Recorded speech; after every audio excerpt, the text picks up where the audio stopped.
سڵاوتان لەبێت.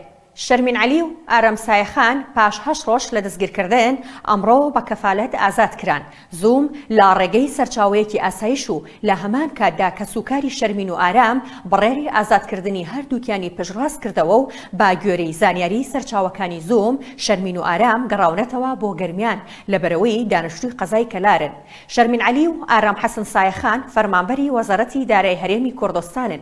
شەرمین لە هەمان کاتدا ڕۆژنامەنووسە.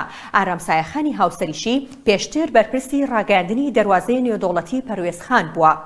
شێوازی دەستگیرکردنەکەیان کە هێزێک چووە ماڵەکەیان و دەستگیری کردن کاردانەوەی زۆری لێکەوتەوە. هەر بۆیە دوێنێ دەستگای ئاسایشی هەرێمی کوردستان ڕوونکردنەوەیەکی لەبارەی دەستگیرکردنیان بڵاو کردەوە و ڕایگەیاند ئەوان بە مادەی 341 خراپ بەکارهێنانی دەسەڵات لە یاسای سزادانی عێراقی ڕاگیراون، چونکە فەرمانبەری حکوومەت و هۆکاری دەستگیرکردنەکەیان ڕوونە و هیچ پەیوەندیەکی با کاری ڕۆژنامەوانی و ڕێکخراوەیی و ئازادی ڕادەربڕینەوە نییە.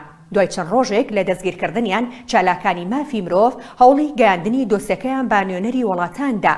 پێشتریش پارێزەر بەشدار حەسەن کە ئەم ساڵ لە ئەمریکا خەڵاتی لە بواری مافەکانی مرۆڤدا وەرگرت بە زوومی گوت لەبارەی دەستگیرکردنی شەرمین و ئارامەوە راپۆرتێکی بۆ نوێنەری نەتەوە یەکگرتووەکان و وەزارەتی دەرەوەی ئەمریکا و کۆنسۆڵخانەکانی ئەمریکا و کەنەدا ناردووە.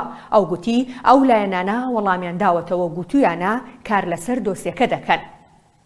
شەرمین و ئارام ڕۆژی 26 نیسان دەستگیر کران. با گوێرەی زانیاریەکانی زووم دادوار با کەفالەتی 10 ملیۆن دینار ئازادی کردوون. مادەی 341 سزادانی عێراقی کە شەرمین و ئارامی پێدەستگیر کرا سزاکەی بەم شێوەیە دیاری کراوە. ئەگەر تۆمەتبارێک تۆمەتەکەی بەسەردا ساغ بێتەوە سزا دەدرێت بە بەندکردن لە 3 ساڵ زیاتر نەبێت یاخود بە پێبژاردن. سزاکەش بۆ ئەو فەرمانبەر و کارمەندانەیە کە بەهۆی هەر کار و هەڵە و ئیهمالیەکی گەورەی ئەوەوە زیان با دەوڵەت و بەرژەوەندی گشتی بگەێنێت. خواتان لەگەڵ.